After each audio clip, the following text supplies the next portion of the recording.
Chapter 6. A Big Decision. Walter was waiting for me at the front door of his beautiful house. "Hi, Karen," he said. "You can leave Tex outside in the garden. Tootsie doesn't like dogs." I know, and Tex doesn't like cats either, I said, laughing.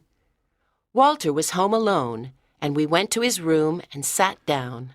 "Karen, I have some news for you," he said. News? What news? I asked. "I want to go to Mitrax with Mr. Kent," said Walter. What? I cried. Are you joking? "No, I'm not joking, Karen," he said. "This is a great opportunity for me. You know I want to become an astronaut.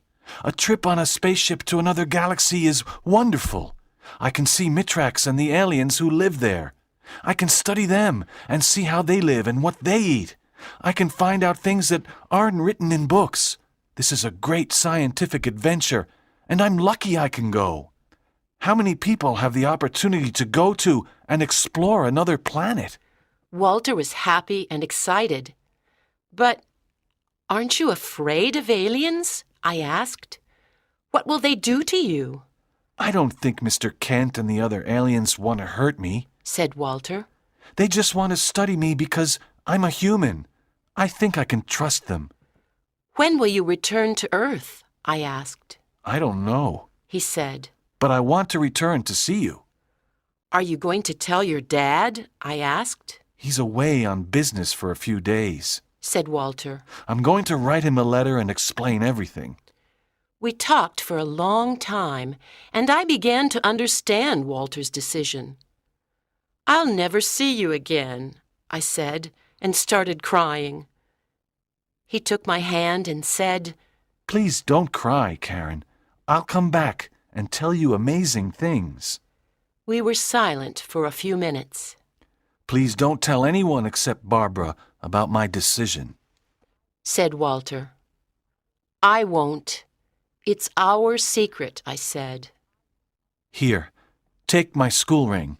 When you look at it, think of me," he said, giving it to me. I'll always think of you, I said quietly. I put his ring on my finger. "Listen, Karen," said Walter. "we have to make a plan for tomorrow evening. When Mr. Kent takes the student to the science lab, he won't find his spray. So the student will run away, and he will return to his spaceship with no one. He can't miss his spaceship because it will leave without him. I'll wait for him in the science lab tomorrow evening, and I'll tell him my decision." Good luck, Walter, I said. Walter looked at Tootsie and said, "Can you look after Tootsie when I go away?" Well, there's Tex, but I can look after your cat, I said. I've got a big garden. "Thanks a lot, Karen," said Walter. When I got home, it was late, and I immediately went upstairs to bed, but I couldn't sleep. On Friday morning, I met Barbara and we walked to school together. I told her about Walter's decision. She stopped in the middle of the street and almost started crying.